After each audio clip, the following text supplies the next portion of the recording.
Hello students, हमारा जो chapter चल रहा है सूक्ष्म जीव लाभकारी एवं अलाभकारी या हानिकारक, उसका जो लास्ट टॉपिक रह चुका है हमारा, उसको हम रीड कर लेते हैं। इस चैप्टर का सबसे लास्ट टॉपिक बचा हुआ है खाद्य परिरक्षण यानी फूड प्रिजर्वेशन।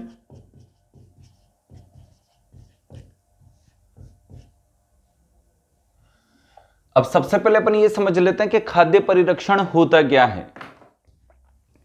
खाद्य परिरक्षण से ये अभिप्राय है, जैसे हमने सामान्य भाषा में अपन पढ़ते हैं पहले, जैसे हमने दूध लिया, दूध हमने गर्म भी कर लिया, लेकिन अब हमें कहीं बाहर जाना है 8-10 घंटे के लिए, तो हम क्या करते हैं, इस गर्म दूध को हल्का ठंडा करके या ठंडा करके किस में रख देते हैं, फ्रिज में।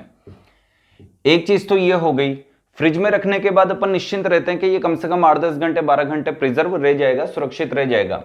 लेकिन बाई चांस अपन कहीं बाहर भी नहीं जा रहे, हमारे पास फ्रिज भी नहीं है, तो हम क्या करते हैं, इस दूध को एक बार गर्म किया, सवेरे के टाइम मान लेते हैं 7 बजे गर्म किया हमने, उसके बाद फिर 11 बजे करीबन हमने एक बार फिर इसे गर्म किया, 2-3 बजे करीबन हमने इसे एक बार फिर गर्म किया, शाम के 6-7 बजे हमने एक बार फिर इसे गर्म किया, रात को अगर बचा हुआ है दूध फिर भी 10-11 बजे करीबन हमने इसे एक बार फिर गर्म किया। तो बार बार गर्म कर रहे हैं, तो फ्रिज में रखने से भी ये सुरक्षित है और बार बार गर्म करने से भी ये सुरक्षित है। ऐसा क्यों? तो सबसे पहले अपन देखते हैं कि जो ठंडा किया जाता है फ्रिज में, उससे क्या फायदा मिलता है। तो किसी भी फूड को जब अपन फ्रिज में रखते हैं तो ऐसा क्या होता है कि भोजन नहीं सड़ता है। और उससे पहले अपन ये समझते हैं कि भोजन सड़ता है तो क्यों सड़ता है। भाई पहले ये जानना जरूरी है कि भाई भोजन सड़ा तो क्यों सड़ा। तो सबसे पहले हम देखते हैं कि ये कोई भोजन है, इसको अपन ऐसे समझते हैं, ये कोई भोजन है, चाहे ये ठोस रूप में हो या फिर ये द्रव रूप में हो, सॉलिड फॉर्म में हो या लिक्विड फॉर्म में हो, अपने पास तो ये भोजन है। अब कोई ना कोई तो कारण होगा जो इसमें प्रवेश करेगा और इस भोजन को क्या करेगा, सड़ा के रख देगा, खराब कर देगा। अगर मान लेते हैं कि ये कारण इसमें प्रवेश ना करे तो ये कंफर्म है कि ये भोजन लंबे समय तक सुरक्षित रहेगा। लेकिन ऐसा हो नहीं सकता कि अपन कारण को प्रवेश होने से रोक दें। कारण तो प्रवेश करेगा इसमें, भोजन में। अब ये कारण अगर प्रवेश करेगा तो ये भी कंफर्म है कि इस भोजन को क्या करने लग जाएगा, सड़ाने लग जाएगा, भोजन सड़ेगा, खराब हो जाएगा। लेकिन हम चाहते हैं कि भले कारण भोजन में प्रवेश कर जाए, लेकिन ये प्रवेश करने के बाद किसी भी प्रकार की क्रिया ना करे। और अगर ये क्रिया नहीं करेगा तो भोजन तब भी क्या रहेगा, लंबे समय तक सुरक्षित। और इन कारणों के द्वारा किसी भी प्रकार की एक्टिविटी शो ना हो, यही काम करता है कौन, फ्रिज। और यही काम करता है इस भोजन को बार बार गर्म करना। तो सबसे पहले अपन देखते हैं कि ये कारण है कौन, कौन आ रहा है ऐसा भोजन के अंदर जो भोजन को सड़ाने का काम करता है। तो ये कारण होते हैं सूक्ष्म जीव। ये कारण कौन होते हैं, सूक्ष्म जीव। इनमें नंबर 1 हमने पढ़ा, जैसे प्रोटोजोआ संघ के सदस्य अगर भोजन में प्रेजेंट हो गए तो भोजन को सड़ा के रख देंगे। नंबर 2 पे हमने पढ़ा जीवाणु, बैक्टीरिया, अगर ये भोजन में प्रेजेंट हो गए तो ये भोजन को सड़ा के रख देंगे। नंबर 3 पे हमने पढ़ा था विषाणु, वायरस, अगर ये भी भोजन में प्रेजेंट हो गए तो भोजन को सड़ा के रख देंगे, खराब कर देंगे, डिजीज कोज करेंगे। देन कवक, जिसे अपने फफूंद नाम दिया था, फंगस नाम दिया था, अगर ये भी भोजन में प्रेजेंट हो जाए, कारण है ये सारे के सारे, अगर ये सारे कारण या सूक्ष्म जीव इस भोजन में प्रेजेंट हो जाए तो ये इस भोजन को क्या करेंगे, सड़ा के रख देंगे। अब हम चाहते हैं कि भले ही कोई प्रोटोजोआ इस भोजन में आ जाए, भले कोई जीवाणु इस भोजन में आ जाए, भले कोई विषाणु या वायरस इस भोजन में आ जाए, भले कोई कवक, फफूंद या फंगस इस भोजन में आ जाए, लेकिन आने के बाद ये भोजन को तब भी ना सड़ाए। ऐसा हो सकता है क्या? बिल्कुल हो सकता है। लेकिन उसके लिए हमें क्या करना पड़ेगा, फूड को कहां रखना पड़ेगा, या तो फ्रिज कर दो या फिर गर्म कर दो। दोनों कंडीशन में क्या होता है, फ्रिज करने पर क्या होता है, ये जितने भी माइक्रोब्स हैं, मींस सूक्ष्म जीव, भोजन में आने के बाद फ्रिज हो जाते हैं। फ्रिज का मतलब जम जाएंगे, वैसे के वैसे रह जाएंगे, ऐसे जैसे थे वैसे के वैसे रह जाएंगे। अब क्या होगा, अगर ये सूक्ष्म जीव फ्रिज हो गए तो किसी भी प्रकार की एक्टिविटी शो नहीं करेंगे। करने क्या आए थे, ये भोजन को सड़ाने आए थे, नहीं सड़ा पाएंगे अब, क्योंकि कार्य नहीं कर पा रहे। क्यों? क्योंकि फ्रिज हो चुके हैं, और फ्रिज हो चुके तो भोजन अपनी जगह यथावत यानी सुरक्षित बना रहेगा, लंबे समय तक आराम से सुरक्षित बना रहेगा। इसके बाद आते हैं अपन गर्म करने पर। अपने पास फ्रिज भी नहीं है, फ्रिज नहीं है तो अपन क्या करेंगे, भोजन को या दूध वगैरह है, जल वगैरह, इसको बार बार गर्म करेंगे। हमारे भोजन में या जल में प्रोटोजोआ आ गया, जीवाणु आ गया, वायरस मान लेते हैं मौजूद है, या कवक आ गई। अगर आप खुला रखोगे तो कंफर्म है कोई ना कोई तो कंटामिनेशन होगा। अब ये चारों में से कोई भी इस भोजन में आ चुका है, या पानी में आ चुका है, या दूध में आ चुका है, तो हम क्या करते हैं, पानी को गर्म करके पीना चाहिए। अगर आपको याद हो तो जब भी पियो गर्म करके पियो, थोड़ा ठंडा करके। लेकिन ऐसा हम नहीं करते। सामान्यतः हम दूध को ऐसे अच्छे से देखते हैं कि दूध को हमने 7 बजे गर्म किया, हमारे पास फ्रिज नहीं है, तो हम उसे 11-12 बजे एक बार फिर गर्म कर रहे हैं। क्यों कर रहे हो? 3-4 बजे फिर गर्म किया, क्यों कर रहे हो? 7-8 बजे फिर गर्म किया, क्यों कर रहे हो? क्योंकि अगर आप उन्हें गर्म नहीं करोगे तो दूध में आने वाला कारण यानी सूक्ष्मजीव, यानी ये चारों में से कोई भी इस दूध में अपनी क्रियाएं संपन्न करने लग जाएगा और दूध को क्या कर देगा, सड़ा के रख देगा। वही चीज होती है कि जब भोजन ठंडा हो जाए, लंबे समय से ठंडा पड़ा है, लंबे समय का मतलब 4-5-6 घंटे हो गए भोजन बने, अब ठंडा हो चुका है, अब हम खाना खाने बैठ गए, तब भी हमें वो भोजन गर्म करके खाना चाहिए। क्यों? क्योंकि गर्म करने से उसमें आने वाले कारण सूक्ष्मजीव या ये चारों मर जाते हैं, नष्ट हो जाते हैं। तो ये रीजन है किसी भी भोजन को फ्रिज करना या फिर किसी भी भोजन को गर्म करने के लिए। तो सबसे पहले अपन यहां पर खाद्य परिरक्षण में देखते हैं कि अपन खाद्य परिरक्षण क्यों करते हैं, फूड प्रिजर्व क्यों किया जाता है। इसकी डेफिनेशन लिख देता हूं मैं। खाद्य पदार्थों यानी भोज्य पदार्थों की गुणवत्ता व पौष्टिकता को बनाए रखने के लिए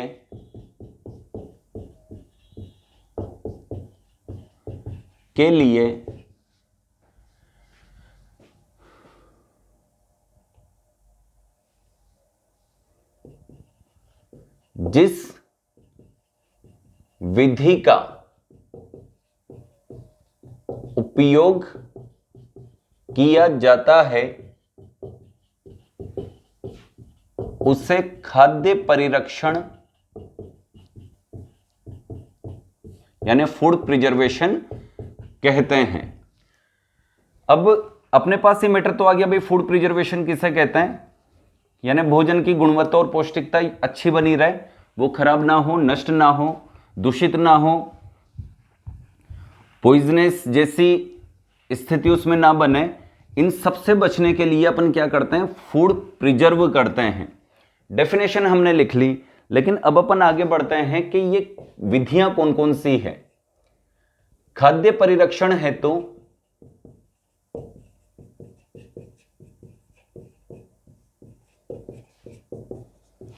उपयोग में ली जाने वाली कुछ प्रमुख विधियां निम्न हैं। अब निम्न कौन कौन सी है, तो अपन कम से कम 7 से 8 प्रकार की विधियां पढ़ने वाले हैं यहां पर। इनको अपन लिख लेते हैं कि करके। सबसे पहले अपन जो पढ़ रहे थे फ्रिज से संबंधित वही विधि लेंगे, यहां तक आप नोट कीजिए। इसके बाद अपन चलते हैं पहली विधि की तरफ, क्योंकि हमने लिखा है खाद्य परिरक्षण यानी फूड प्रिजर्वेशन हेतु उपयोग में ली जाने वाली कुछ प्रमुख विधियां निम्न हैं। अब किस किस विधि के द्वारा हम फूड को प्रिजर्व कर सकते हैं वो अपन देख लेते हैं। सामान्यतः दैनिक जीवन में, घरेलू जीवन में हम देखते हैं कि कई तरीकों से हम भोजन को प्रिजर्व करने की कोशिश करते हैं, जिसमें से एक हमने पढ़ा फ्रिज, एक हमने पढ़ा गर्म करना, कुछ और भी चीजें हमें दिखाई देगी, पर पहले इन टॉपिक्स को कंप्लीट करते हैं। नंबर 1 विधि लिखते हैं अपन, शीतलन मीन्स रेफ्रिजरेशन।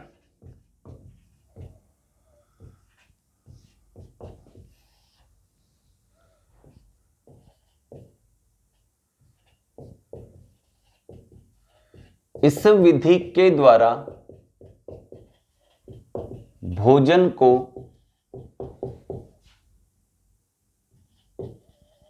लंबे समय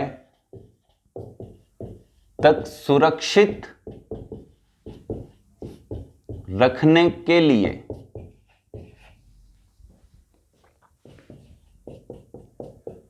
फ्रिज में रखा जाता है। अब फ्रिज में रखने से क्या होगा, मान लेते हैं ये भोजन है, ये बैक्टीरिया प्रवेश कर गया या फिर कोई फफूंद लग गई या फिर कोई प्रोटोजोआ प्रवेश कर गया, ये तो है सारा भोजन। और ये कौन है, सूक्ष्म जीव। अब ये सूक्ष्म जीव क्यों आया भोजन पर, क्योंकि ये इसको नष्ट करना चाहता है, भोजन को नष्ट कर देगा, सड़ा देगा। अब हम चाहते हैं कि भोजन ना सड़े, प्रिजर्व रहे, तो हम इस सूक्ष्म जीव की एक्टिविटी पर क्या कर देंगे, लगाम लगा देंगे, इसे रोक देंगे किसी भी क्रिया को संपन्न करने के लिए। तो इस सूक्ष्म जीव के द्वारा किसी भी प्रकार की एक्टिविटी शो ना की जाए, तो हम क्या करते हैं, इस भोजन को कहां रख देंगे, फ्रिज में। फ्रिज में टेम्परेचर कैसा होता है, कम टेम्परेचर पर इस सूक्ष्म जीव का जो शरीर होता है वो फ्रिज हो जाता है, यानी जम जाता है। और अगर ये जम गया तो कंफर्म है कि किसी भी प्रकार की एक्टिविटी जो करने आया था वो संपन्न नहीं कर पाएगा, तो भोजन क्या रह जाएगा, प्रिजर्व। तो अगला पॉइंट लिखते हैं अपन,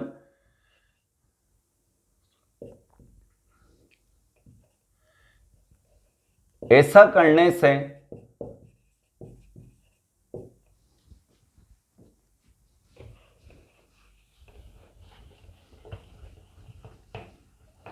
रीजन भी लिख देते हैं भाई, फ्रिज क्यों जाता है। फ्रिज का तापमान कम होने से,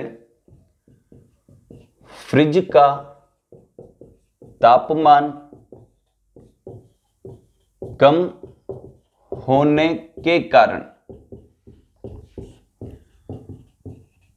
उसमें रखे भोजन में उपस्थित सूक्ष्म जीव, अब माइक्रोब्स अपने को याद होने चाहिए, प्रोटोजोआ हो सकता है, बैक्टीरिया हो सकता है, फंगस हो सकती है, एटीसी हो सकते हैं, सूक्ष्म जीव आदि या सूक्ष्म जीव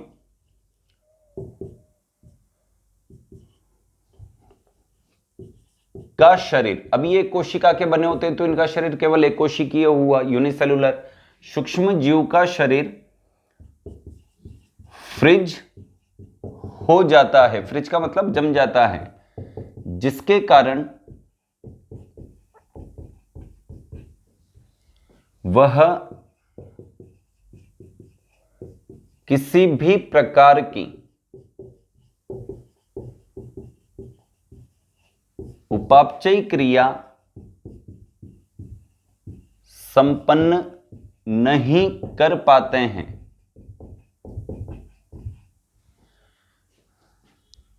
जिसके परिणाम स्वरूप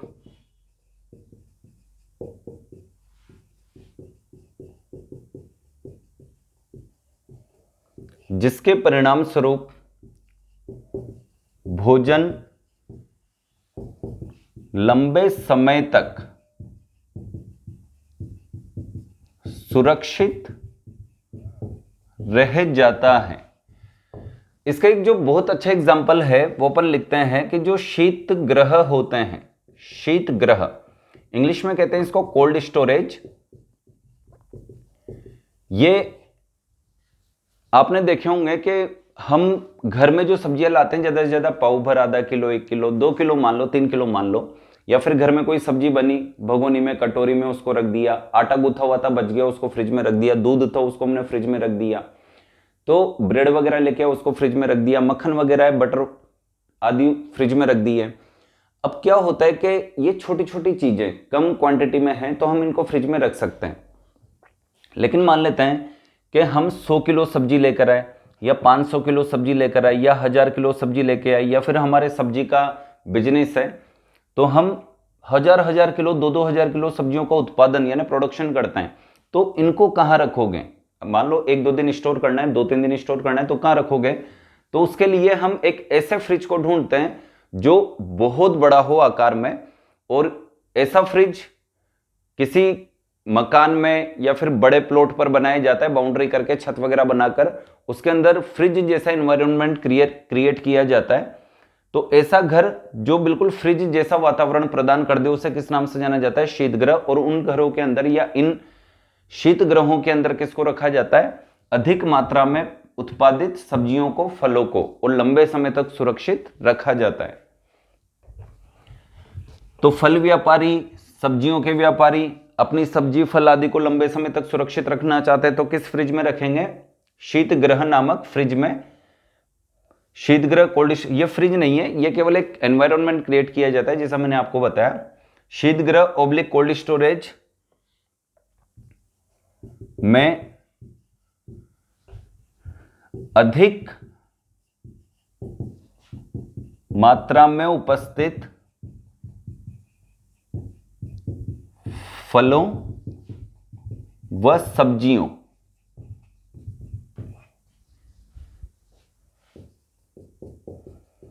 को संग्रहित व लंबे समय तक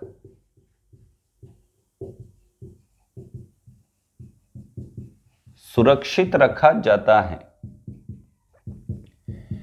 ये तो हो गई बात ठंडे की। अब अपन चलते हैं गर्म विधि की तरफ, और गर्म से लेकर हमारे पास जो टॉपिक आने वाला है सेकंड नंबर का, वो अपन लिखते हैं। ये तो था ठंडे से रिलेटेड, शीतलन, रेफ्रिजरेशन।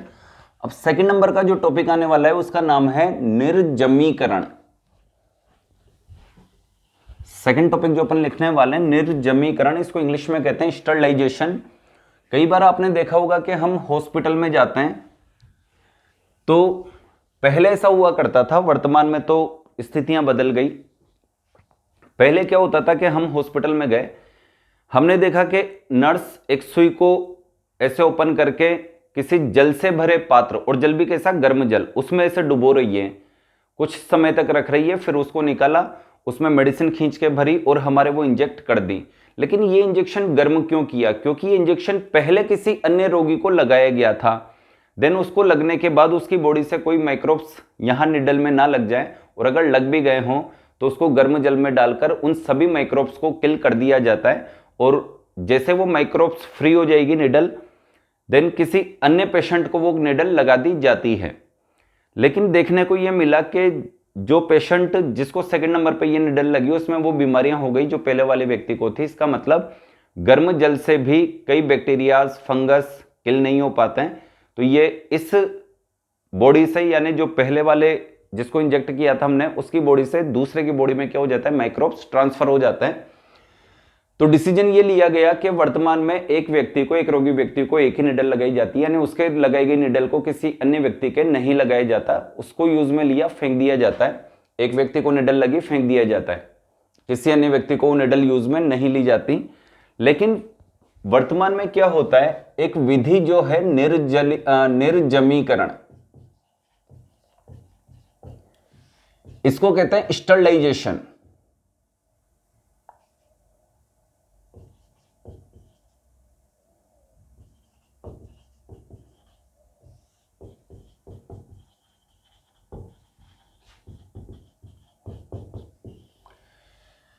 इसमें क्या होता है कि हम फूड प्रिजर्व से संबंधित बात कर रहे हैं, लेकिन उससे पहले मैं सुई के बारे में भी लिख देता हूं, ताकि उससे अपने को ये तो पता रहे कि हाँ ये विधि ली कहां से गई थी, क्या क्या काम आती है।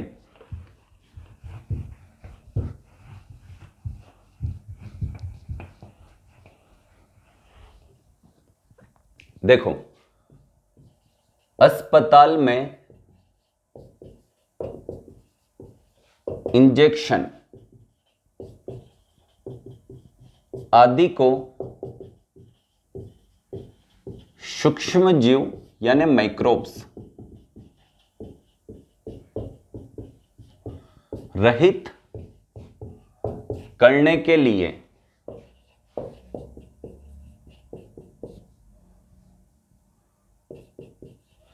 गर्म जल से भरे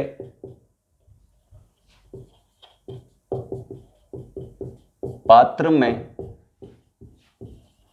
डुबोया जाता है। ऐसा करने से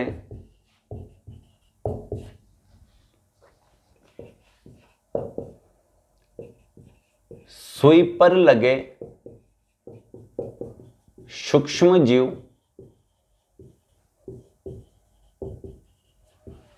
अधिक तापमान के कारण नष्ट हो जाते हैं।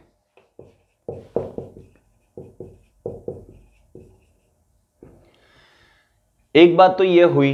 इसके अलावा अपन एक और मैटर आता है कि जैसे हमारे घर में कोई बर्तन है, या फिर हम एक चीज देखते हैं कि हम अचार भर रहे हैं इस पात्र में, तो अचार हमने बिल्कुल सुरक्षित तरीके से, हमें पता है कि अचार में पानी की बूंद और वायु की आर्द्रता नहीं जानी चाहिए, यानी ह्यूमिडिटी एंड वाटर, ये नहीं जाने चाहिए। अगर अचार में ये दोनों चीजें पहुंच गई, आर्द्रता और जल, तो अचार नष्ट हो जाएगा, क्योंकि फंगस पानी की उपस्थिति में बहुत अच्छे से पनपती है, और आपने अचार में फंगस ही लगते हुए देखा है अभी तक। अब क्या होता है, हमने अचार को अच्छे से सुरक्षित रखा, लेकिन हम जिस बोतल में उसको भरने वाले हैं, या फिर जिस पात्र में, जिस बर्तन में उसको भरने वाले हैं, जिस बरनी में उसको भरने वाले हैं, मान लेते हैं वो हमने धोई थी, लेकिन अभी भी उसमें थोड़ा बहुत पानी लगा हुआ है, या जिस चम्मच के माध्यम से आप इसमें भर रहे हो उस चम्मच में थोड़ा पानी लगा हुआ है, तो आपकी जो मेहनत थी, अचार को सुरक्षित आपने डाला, लेकिन गलती कहाँ हो गई कि जिसमें आप भर रहे हो उसमें पानी लगा हुआ है, तो ये पूरा का पूरा अचार क्या होगा, कुछ समय बाद ही सड़ जाएगा, क्योंकि पानी की प्रेजेंस में इसमें क्या लग जाएगी, फफूंद। अब हम चाहते हैं कि जिस चम्मच के माध्यम से अचार भरें, जिस बर्तन में अचार भरें, वो पूरी तरह से निर्जमीकृत हो जाए, स्टरलाइज हो जाए, यानी उसमें किसी भी प्रकार से पानी की बूंद ना हो। तो इसके लिए क्या किया जाता है, इस बर्तनों को गर्म किया जाता है, और गर्म इतना किया जाता है कि ये बिल्कुल अच्छे से निर्जमीकृत हो जाए, यानी बैक्टीरियाज वगैरह हो, फंगस वगैरह हो इसकी बॉडी पर, तो वो सारी की सारी हट जाए। इसके लिए क्या करते हैं, खाद्य पदार्थों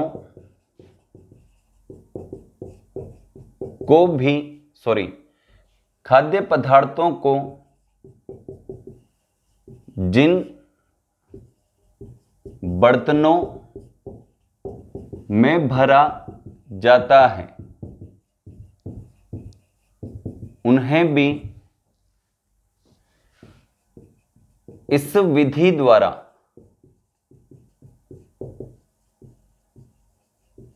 निर्जमीकृत किया जा सकता है, यानी उनकी बॉडी पे उपस्थित वाटर या वाटर के माध्यम से कोई बैक्टीरिया, फंगस वगैरह लगी हुई है, तो हम उसको सबको किल कर सकते हैं। वर्तमान में क्या किया जाता है, जैसे कोई अस्पताल से रिलेटेड आइटम है, सारे के सारे पेट्री डिश, लेबोरेटरीज में भी यूज में लेते हैं अपन, पेट्री डिश है, फ्लास्क है, स्टैंड है, परख नली है, फोर्सिप है, जितनी भी चीजें हैं। इसके अलावा हमारा कोई बर्तन है, हम चाहते हैं कि ये बिल्कुल बैक्टीरिया फ्री हो, ये बिल्कुल फंगस फ्री हो, ये बिल्कुल वायरस फ्री हो, ये बिल्कुल प्रोटोजोआ फ्री हो, तो हम क्या करेंगे, उन बर्तनों को इस प्रकार से गर्म जल से भरे पात्र में डुबो देंगे। लेकिन वर्तमान में ये पात्र, यानी ये जो पात्र है, इसको एक मशीन का रूप दे दिया गया है जिसका नाम है ऑटोक्लेव। वर्तमान में निर्जमीकरण क्रिया हेतु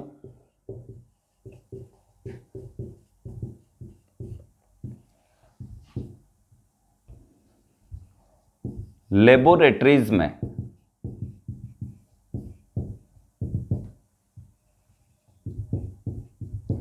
ऑटोक्लेव नामक यंत्र का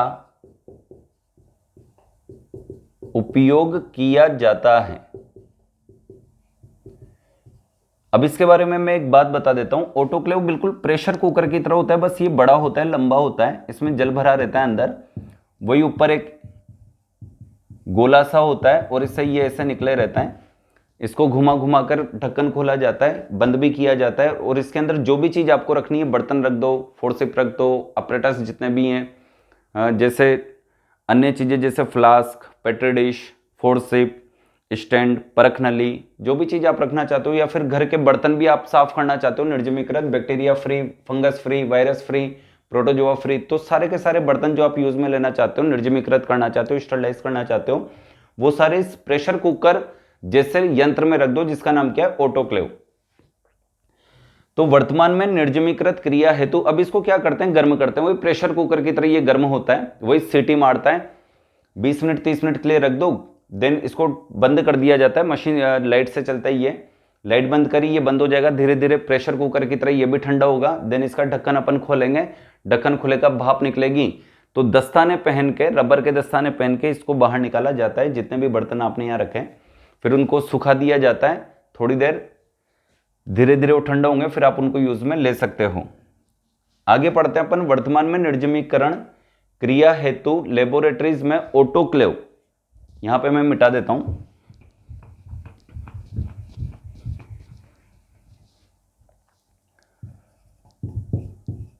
ऑटोक्लेव नामक यंत्र का उपयोग किया जाता है, जो प्रेशर कुकर सिद्धांत पर कार्य करता है। यह आपका निर्जमीकरण, स्टरलाइजेशन, सेकंड प्रोसेस भी कंप्लीट हुई। इसके बाद अपन चलते हैं तीसरी प्रोसेस की तरफ, वो भी गर्मी से रिलेटेड ही है और उसका नाम है पाश्चुरीकरण। ये था निर्जमीकरण, वो है पाश्चुरीकरण।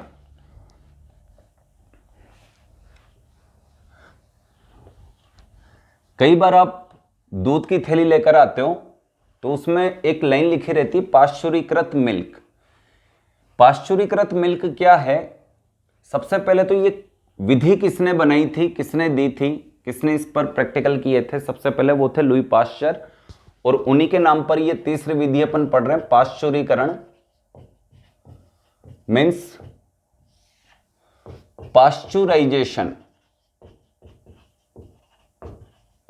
अब यहां पर अपन एक मैटर देखते हैं कि पहली लाइन तो ये लिखते हैं, यह विधि यानी खाद्य परिरक्षण की यह विधि लुई पाश्चर नामक वैज्ञानिक ने दी थी। लुई पाश्चर नामक वैज्ञानिक ने दी थी। अब क्या किया था लुई पाश्चर ने? इन्होंने क्या किया था कि जो फूड होते हैं, मुख्यतः जैसे दूध की बात करें अपन, तो इसको अपन गर्म करेंगे। गर्म करने से क्या होता है? दूध में उपस्थित माइक्रोब्स मर जाते हैं, नष्ट हो जाते हैं। अब इन्होंने इस विधि में कितने डिग्री सेल्सियस पे गर्म किया था, एक तो ये बात, और एक और बात आती है कितनी देर तक गर्म किया था। तो 2 मीटर हो सकते हैं यहां पर। इन्होंने 60 डिग्री सेल्सियस तापमान पर गर्म किया था 30 मिनट के लिए। और ऐसा नहीं है कि ये केवल एक ही बार गर्म किया था, 60 डिग्री सेल्सियस तापमान पर 30 मिनट तक गर्म किया, फिर इसको ठंडा किया, ठंडा होने के बाद दोबारा 60 डिग्री सेल्सियस तापमान पर 30 मिनट के लिए गर्म किया, फिर ठंडा किया, दोबारा 60 डिग्री सेल्सियस तापमान पर फिर 30 मिनट के लिए गर्म किया। ऐसे 3 से 4 बार इन्होंने इस दूध को गर्म किया। और जब चौथी बार या तीसरी बार, चौथी बार ठंडा होगा तो उस दूध को किसमें भर दिया जाता है? वैक्यूम, अंदर वैक्यूम रहेगा, चाहे वो डब्बा हो, चाहे वो दूध की कोई बोतल आती हो, चाहे वो कोई थैली आती हो, ये सब अंदर से क्या रहेगी? वैक्यूम, वायु रहित। तो चौथी बार जो गर्म किया दूध था उसको ठंडा होने के बाद वैक्यूम युक्त, जिसे निर्वात कहते हैं, निर्वात युक्त डब्बे में, बोतल में या फिर किसी थैली में भर दिया जाता है। तो अब अपन ये लिखने वाले नेक्स्ट पॉइंट कि इस विधि के द्वारा लुई पाश्चर ने क्या किया था, लिखिए।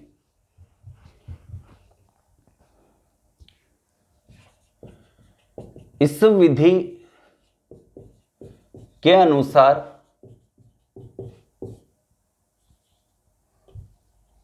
भोजन जैसे दूध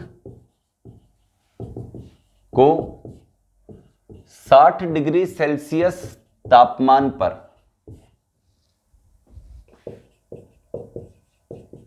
लगभग 30 मिनट तक गर्म किया जाता है। कर लिया गर्म, लेकिन एक बार करोगे या 2 से 3 बार या 3 से 4 बार, 2 से 3 बार तो लिख ही देते हैं। यह क्रिया लगभग 2 से 3 बार दोहराई जाती है, यानी बार बार संपन्न की जाती है 2 से 3 बार। अब ऐसा करने से क्या होगा? ऐसा करने से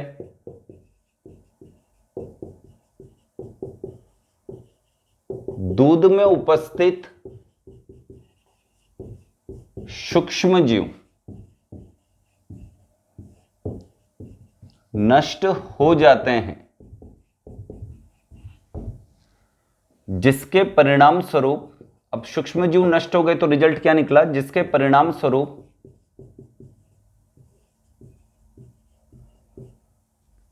दूध लंबे समय तक सुरक्षित रह जाता है।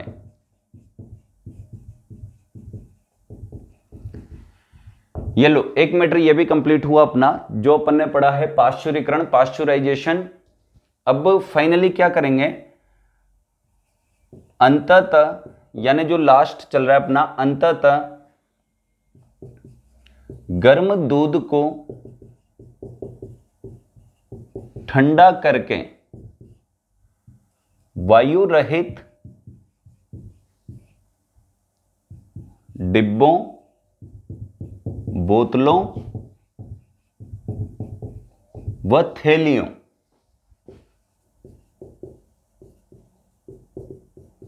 में भर दिया जाता है। जैसा हमने डायग्राम में देखा है, भर दिया जाता है। यह आपकी पाश्चुराइजेशन प्रोसेस भी कंप्लीट हुई। इसके बाद चलते अपन नेक्स्ट टॉपिक की तरफ। वो बिल्कुल इसी विधि पर आधारित है जो हमारे प्राचीन काल से चली आ रही प्रथा है। जब फ्रिज वगैरह नहीं हुआ करते थे तो हम क्या करते थे, भोजन को गर्म करके, बार बार गर्म करके खाते थे, चाहे तीन चार घंटे के अंतर में खाएं, लेकिन गर्म करके खाते थे। पानी पीते थे, गर्म करके ठंडा करके पीते थे। दूध अगर दिन भर रखा हुआ है तो उसे बार बार गर्म करते थे, जैसा कि मैंने बताया, सवेरे गर्म कर लिया, फिर दिन में कर लिया, शाम को कर लिया, रात को कर लिया। तो ये बार बार गर्म करना, इसे कहते हैं उबालना। तो जो नेक्स्ट विधि अपन लिखने वाले हैं उसका नाम है उबालकर। उबालकर मतलब भोजन को प्रिजर्व किया जा सकता है।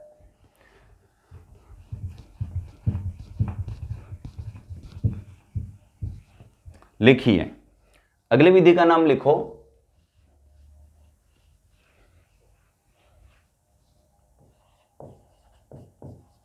उबालकर। इसमें क्या किया जाता है कि इस विधि द्वारा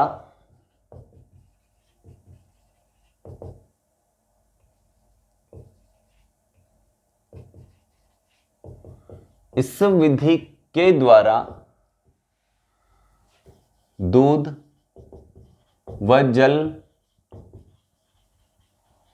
आदि को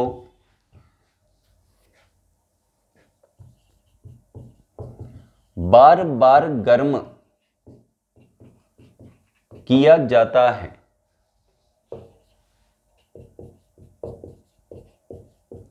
ताकि उसमें उपस्थित सूक्ष्म जीव यानी माइक्रोब्स नष्ट हो जाएं,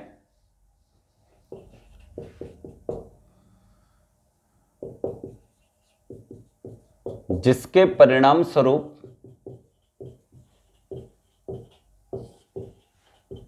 भोजन लंबे समय तक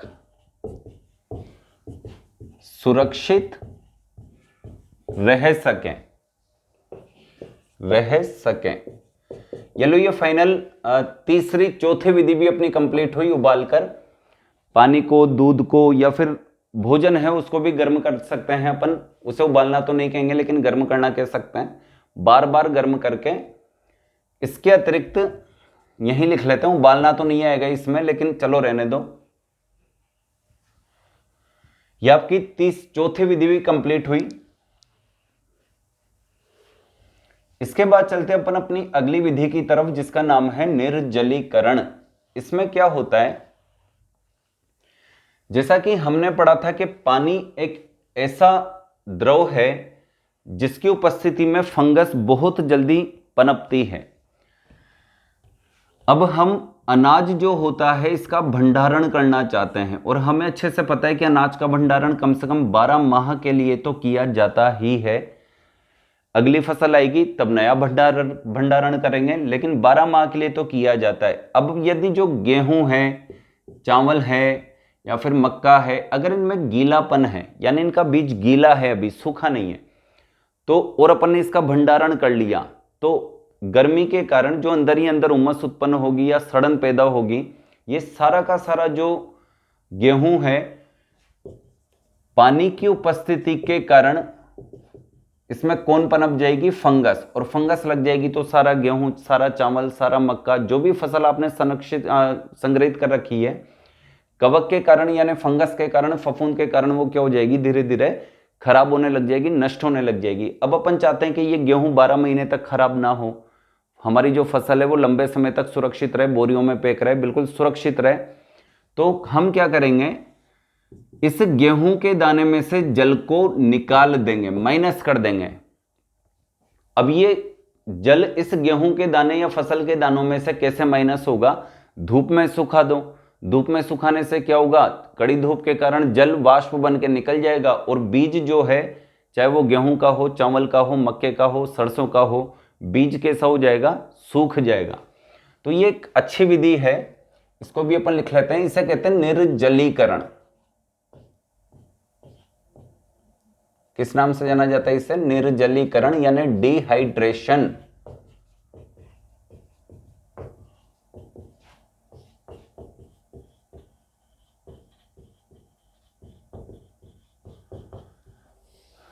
इसमें मैं लिख देता हूं,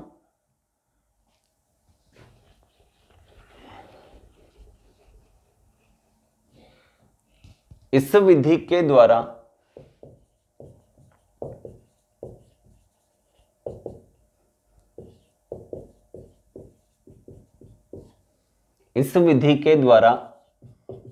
भोज्य पदार्थों, मुख्यतः अनाज,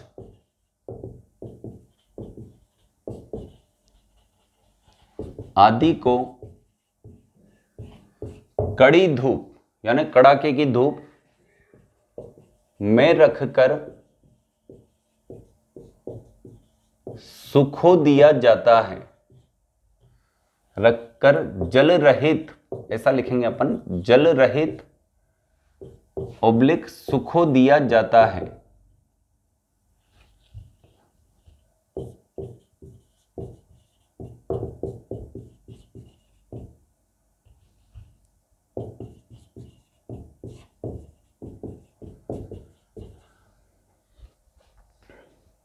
अब ये जल रहित क्यों किया? जल की उपस्थिति में अनाज के दानों में फफूंद अथवा फंगस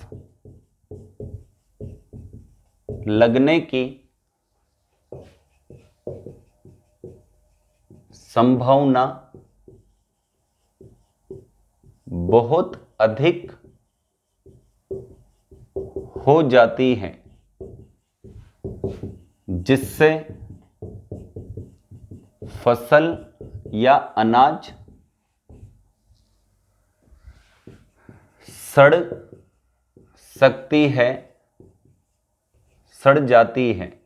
फफूंद लगेगी तो कंफर्म सड़ेगी, सकती है नहीं आएगा, जाती है।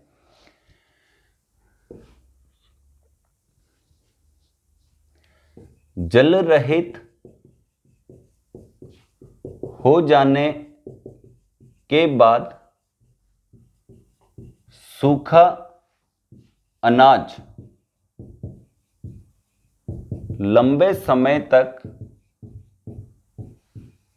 सुरक्षित बना रहता है, क्योंकि माइक्रोब्स को पनपने के लिए क्या चाहिए? जल। और अगर जल नहीं है, सूखा है, तो फिर वो माइक्रोब्स वहां पर किसी भी प्रकार की एक्टिविटी शो नहीं कर पाएंगे, और एक्टिविटी शो नहीं कर पाएंगे तो अनाज क्या रहेगा? लंबे समय तक सुरक्षित बना रहेगा। ये आपकी 4, 1, 2, सबसे पहले हमने पढ़ी थी शीतलन, उसके बाद पढ़ी थी हमने, गर्म किया था अपन ने निर्जमीकरण, फिर पढ़ी थी हमने पाश्चुरीकरण, फिर उबालकर उसके बाद पढ़ रहे अपन निर्जलीकरण, यानी ये 5वें नंबर की विधि है। इसके बाद चलते अपन 6ठे नंबर की विधि की तरफ, इसको आप नोट कर लो।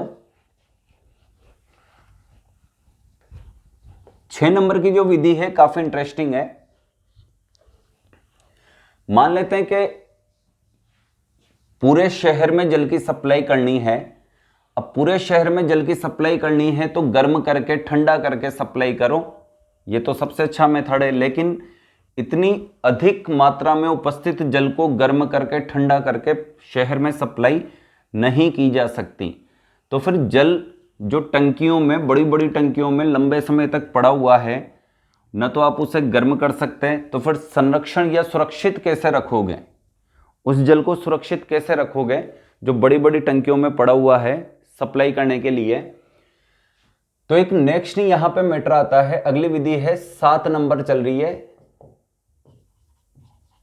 जल को सुरक्षित रखने वाले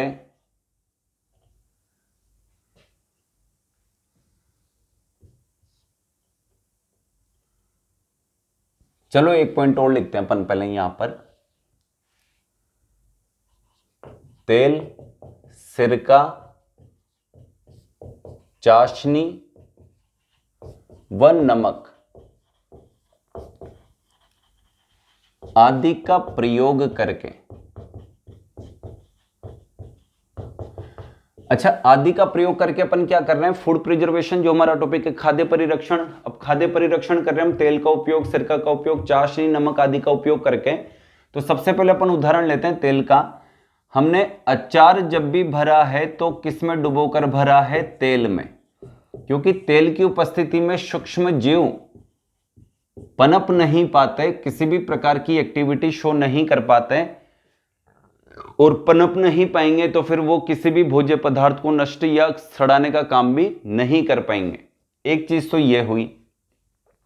सिरका इसी में डाला जाता है जो एसिटिक एसिड से बनता है। एसिड है तो जो भी सूक्ष्म जीव आएगा ये सिरका यानी एसिटिक एसिड उसको किल कर देगा। नेक्स्ट है अपने पास चाशनी। आपने देखा होगा कि रसगुल्ला, इसके अलावा गुलाब जामुन, कई मिठाइयां जो बंगाली मिठाइयां, आपने उसमें देखा होगा चाशनी भरी रहती है या चाशनी में डुबो कर रखा जाता है।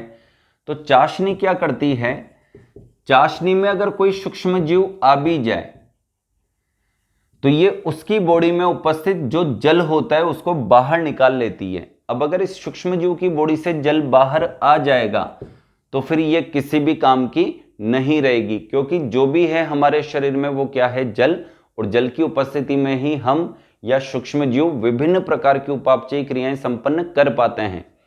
तो सूक्ष्म जीव जैसे ही चाशनी में गिरा, चाहे वो प्रोटोजोआ हो, चाहे वो जीवाणु हो, चाहे वो विषाणु हो, चाहे वो कवक हो, उसकी बॉडी में उपस्थित जो भी पदार्थ है या द्रव्य है वो डीएक्टिव हो जाएगा, इनएक्टिव हो जाएगा, किसी भी प्रकार की क्रिया संपन्न नहीं कर पाएगा।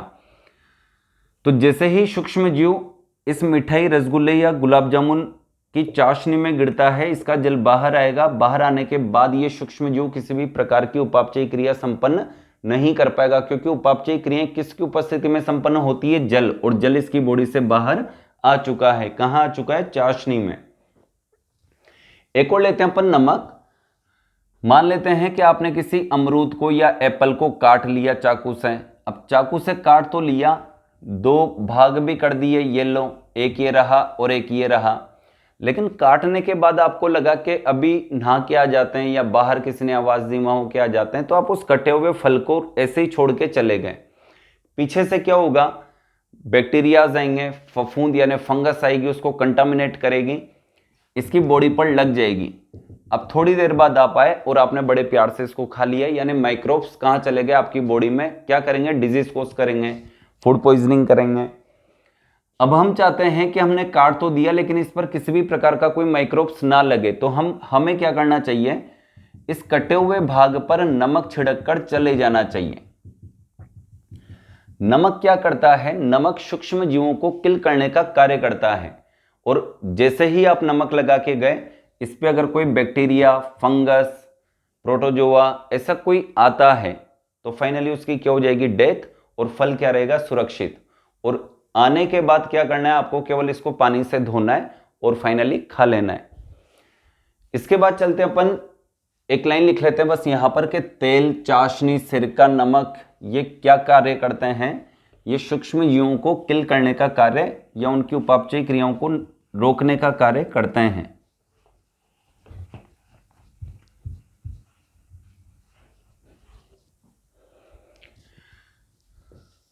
इसमें सबसे पहले लिखता हूं, अचार को तेल में डुबोकर रखा जाता है, क्यों, ताकि यह जल व वायु की आर्द्रता से दूर रह सके। पहली बात तो यह हुई कि अचार में डुबोकर क्यों रखते हैं, क्योंकि अचार तक किसी भी प्रकार से वायु की आर्द्रता यानी वायु में उपस्थित जल की वाष्प, जल नहीं टच होना चाहिए। इसके अलावा जल भी टच नहीं होना चाहिए। अगर अचार के जल या जल में वायु में उपस्थित जल यानी आर्द्रता टच हो जाती है तो उस अचार में क्या लगने की संभावनाएं बढ़ जाती है, फफूंद। क्योंकि जल की एक बूंद भी अगर अचार में पहुंच गई तो काफी होती है फफूंद को पनपने के लिए। तो फाइनली अचार को तेल में डुबोकर रखा जाता है ताकि यह जल व वायु की आर्द्रता से दूर रह सके। सेकंड पॉइंट अपन लिखते हैं, तेल की उपस्थिति में, अब मान लो कोई बैक्टीरिया आ भी गया, फंगस आ भी गई, तो तेल की उपस्थिति में उसका क्या होना है, तेल की उपस्थिति में सूक्ष्म जीव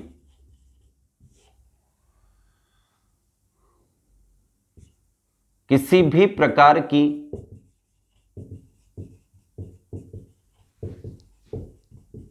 उपापचयी क्रियाएं, या फिर मैं एक काम करता हूं, इसको थोड़ा सा एक साथ लिख देता हूं, अचार को तेल में डुबोकर रखा जाता है ताकि यह जल व वायु की आर्द्रता से दूर रह सके। एक और लाइन लिख देता हूं मैं यहां पर,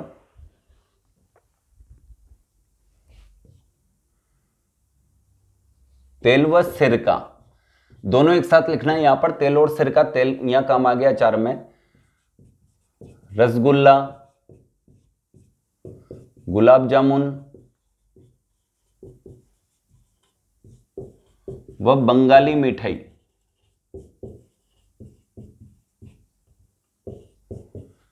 को चाशनी में डुबोकर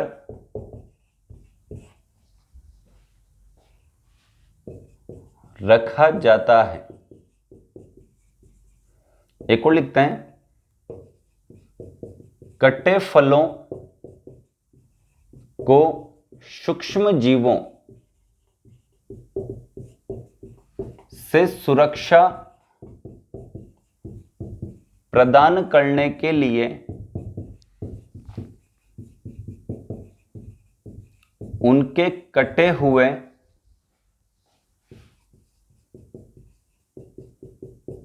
भागों पर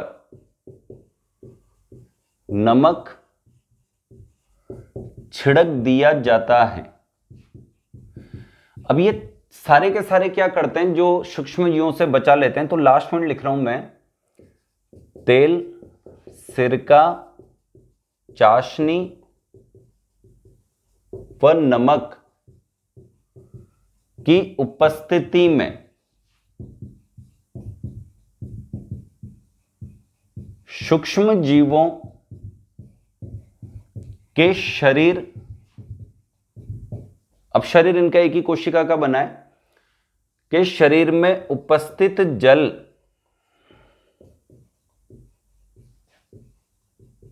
बाहर निकल आता है।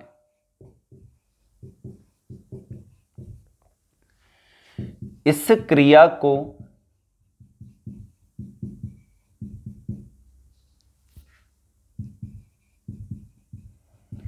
प्लाज्मोलाइसिस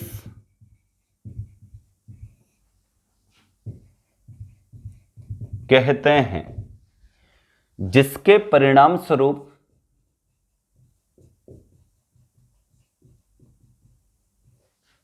सूक्ष्म जीव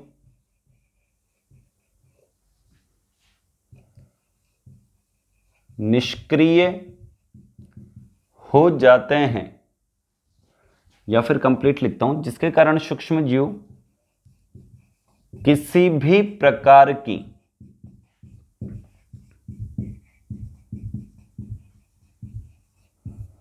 उपापचय क्रिया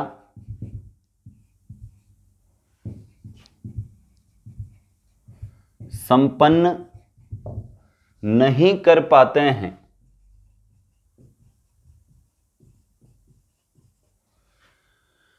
अर्थात निष्क्रिय हो जाते हैं।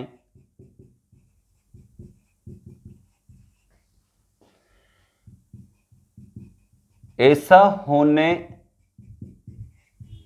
के कारण ही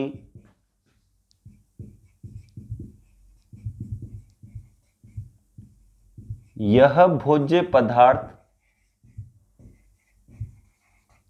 लंबे समय तक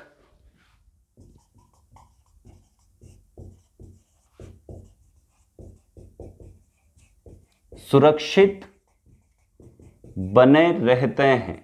येलो, ये आपकी मिठाइयां भी सुरक्षित हो गई। इसके बाद अपन चलते हैं नेक्स्ट विधि की तरफ, जिसका नाम है, जल से रिलेटेड है। जो मैं आपको बता रहा था कि कॉलोनी या कोई बड़ा शहर है, इसको आप अच्छे से नोट कर लें। जो मैं आपको बता रहा था कि कोई बड़ा शहर है, पूरे शहर में जल की सप्लाई करनी है। अब हम तो ये जानते हैं कि पानी जब भी पियो या किसी को दो तो पहले गर्म करो, फिर ठंडा करो, फिर उसे पीने को दो। तो गवर्नमेंट को भी यही करना चाहिए कि जो टंकियां हैं बड़ी बड़ी, उनमें उपस्थित जल को पहले वो गर्म करे, फिर उनको ठंडा करे और फिर जल की सप्लाई करे। लेकिन वो ऐसा नहीं कर सकती। तो फिर टंकियों में उपस्थित जल अगर लंबे समय तक गर्म नहीं किया जाएगा, ठंडा नहीं किया जाएगा, तो उनमें सूक्ष्मजीव लगने की संभावनाएं काफ़ी प्रबल हो जाती है और हमारे घरों में जो पानी आता है उसमें सूक्ष्मजीव युक्त जल आने की संभावनाएं बहुत अधिक हो जाएगी या हो जाती है। अब इस कंडीशन में क्या करती है गवर्नमेंट कि गर्म तो कर नहीं सकते, तो उसमें कुछ केमिकल्स मिलाए जाते हैं और वो केमिकल्स जल को शुद्ध करने का या सूक्ष्म जीव रहित करने का कार्य करते हैं।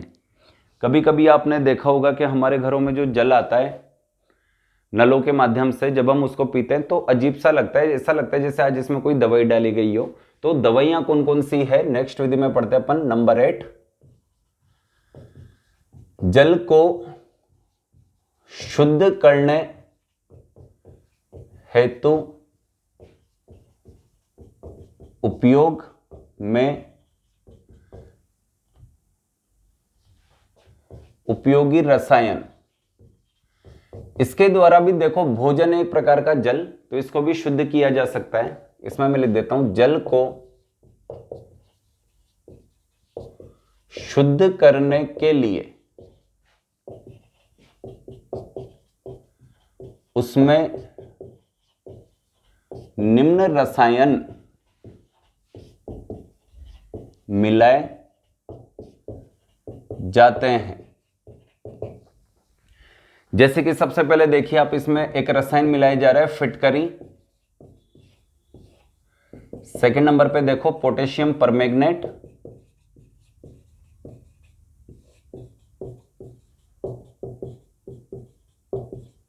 जिसको KMNO4 भी कहते हैं।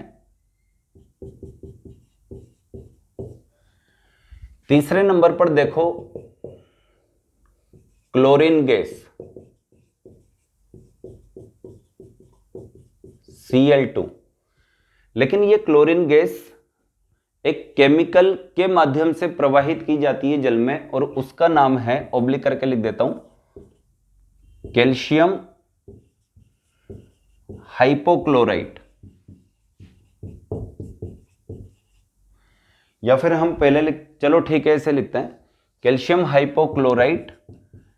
इस कैल्शियम हाइपोक्लोराइट को ही जल में डाला जाता है, देन क्लोरीन गैस रिलीज होगी और जल को शुद्ध करेगी। कैल्शियम हाइपोक्लोराइट, जिसको अपन ब्लीचिंग पाउडर भी कहते हैं, ब्लीचिंग पाउडर, CaOCl2। ये 3 काफी फेमस केमिकल हैं जो जल को शुद्ध करने के लिए यूज में लिए जाते हैं। इसके बाद अपन चलते हैं 9 नंबर की विधि की तरफ, जो हमारी आखिरी विधि भी है इस चैप्टर को लेकर। इसको आप पहले नोट कर ले अच्छे से।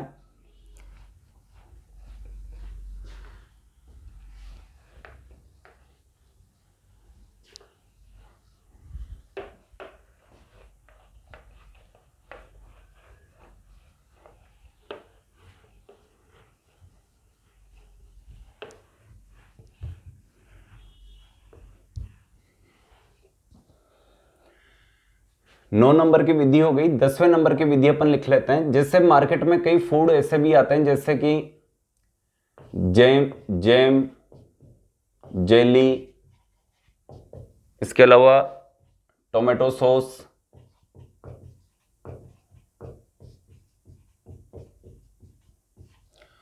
और भी देखो बटर, मक्खन,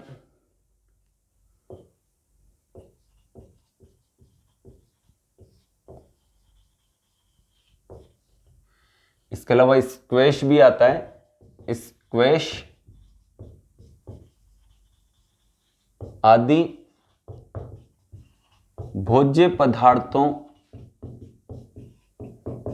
को सुरक्षित रखने वाले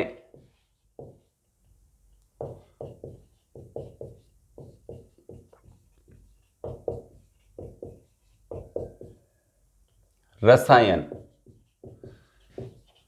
देखो क्या होता है, आप लोग अच्छे से जानते हो कि अगर अपन घर में टमाटर की चटनी बनाते हैं तो ज़्यादा से ज़्यादा 24 घंटे अपन उसको जैसे तैसे अच्छे से रख पाएंगे, उसके बाद ये खराब होने लग जाती है और हम कह देते हैं कि भाई ये सड़ गई, खराब हो गई। लेकिन उसी टमाटर से बनी चटनी जिसको अपन टोमेटो सॉस कहते हैं, मार्केट में उपलब्ध होती है। महीना, 2 महीना, 3 महीना, 4 महीने, 6 महीने तक वो घर में सुरक्षित रह जाती है पैकेट्स के अंदर। तो ये भी उसी टमाटर से बनी और ये भी उसी टमाटर से बनी है, लेकिन घर में बनी हुई 24 घंटे और मार्केट में बनी हुई 6 महीने तक सुरक्षित है। इसका मतलब दोनों में कुछ तो अंतर है। तो इन टोमेटो सॉस में जैम, जेली, मक्खन, स्क्वैश, इन सब भोज्य पदार्थों में कुछ न कुछ रसायन मिलाए जाते हैं।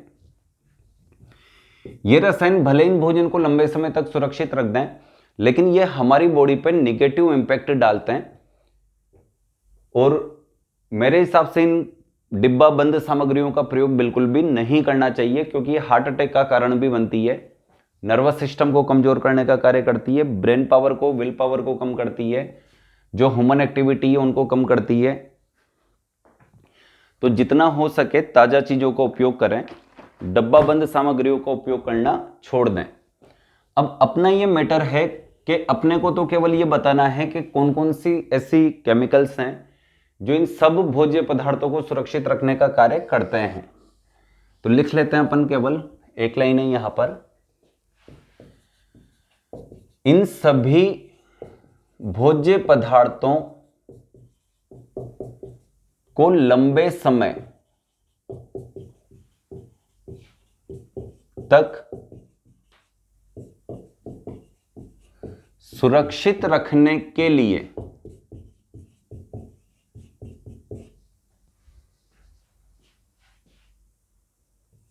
इनमें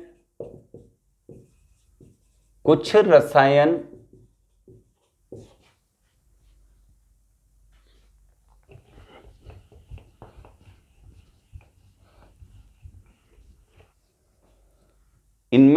रसायन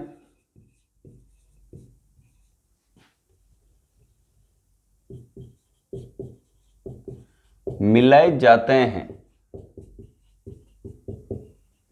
जो निम्न हैं। अब ऐसे कौन कौन से केमिकल हैं, उनमें नंबर 1 सोडियम,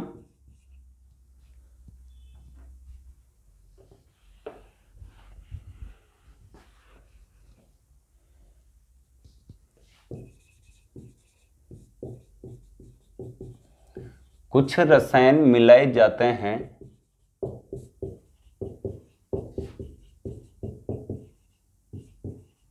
जिनके नाम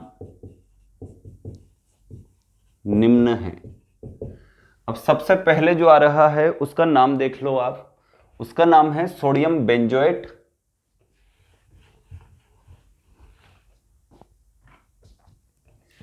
नंबर 1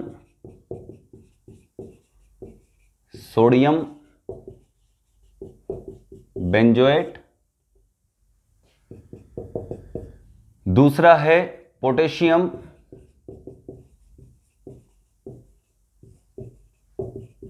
मेटाबाइसल्फेट। इस विधि को भी आप अच्छे से नोट करें।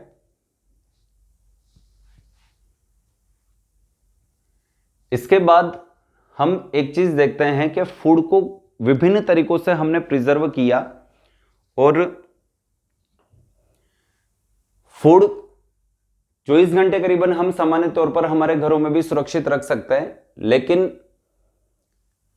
1 दिन, 2 दिन, 5 दिन, 10 दिन, 15 दिन, महीना, 2 महीना, 6 महीना, लंबे समय तक सुरक्षित रखने के लिए कुछ केमिकल्स के उपयोग किए जाते हैं, जिनका उपयोग वैसे तो नहीं करना चाहिए, लेकिन फिर भी फूड को प्रिजर्व रखना है तो ये मिलाए जाना जरूरी हो जाता है। अच्छा, इन सब के बाद अपन एक और मैटर देखते हैं।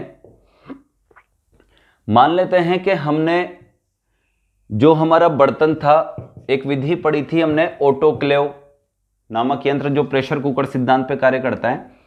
हमने उस यंत्र के अंदर इस बर्तन को रख दिया, थाली कटोरी चमचे वगैरह सब रख दी, स्टरलाइज किया, जैसे वो इंजेक्शन को करते हैं गर्म जल में डुबो के, ताकि उस निडल में सुई में उपस्थित माइक्रोब्स हट जाएं, मर जाएं, वैसे ही बर्तनों में लगे हुए माइक्रोब्स किल हो जाएं। हमने इसमें जो भोजन रखा वो भी बिल्कुल गर्म करके अच्छे से रखा हुआ है। ये हमारा भोजन, ये रोटी, ये सब्जी, ये दाल, चटनी, etc, रायता, सब चीजें हमने बहुत अच्छे से गर्म करके और ठंडा करके खा रहे हैं। लेकिन हम गलती कहां कर गए? हमारे घर का जो फर्श है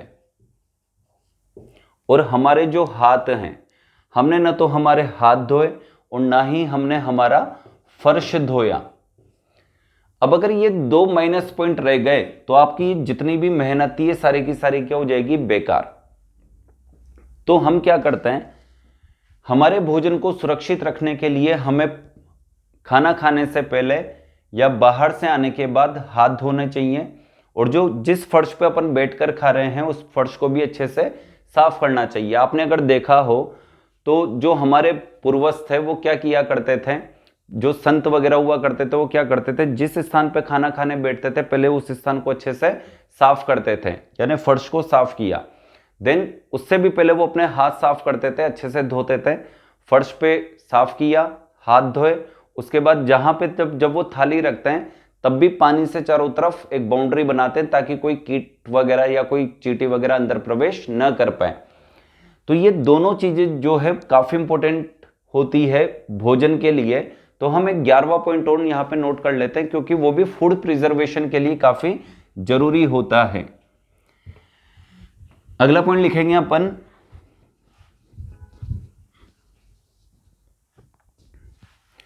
केवल एक पॉइंट लिखना है अपने को, डायरेक्ट थ्योरी लिखनी है इसका।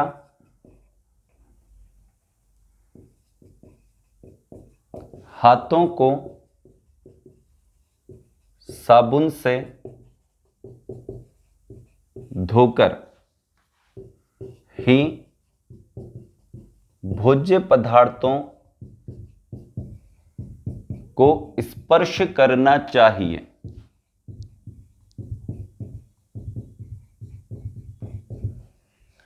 हाथों को साबुन से धोकर ही भोज्य पदार्थों को स्पर्श करना चाहिए। और एक और पॉइंट लिख देता हूं, साथ ही हमारे घर के फर्श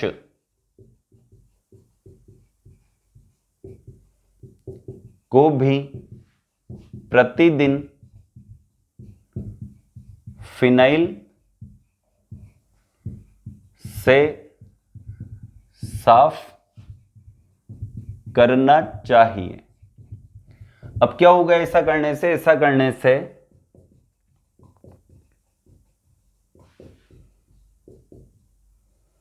घर में सूक्ष्म जीवों की उपस्थिति डायरेक्ट लिख देता हूं मैं। ऐसा करने से क्या होगा,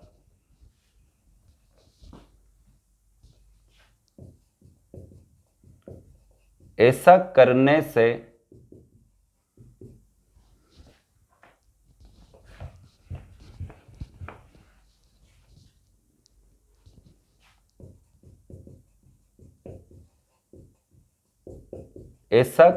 से भोज्य पदार्थ सूक्ष्म जीव रहित बने रहेंगे, अर्थात सुरक्षित रहेंगे। इसी के साथ आपका ये चैप्टर क्लोज हुआ।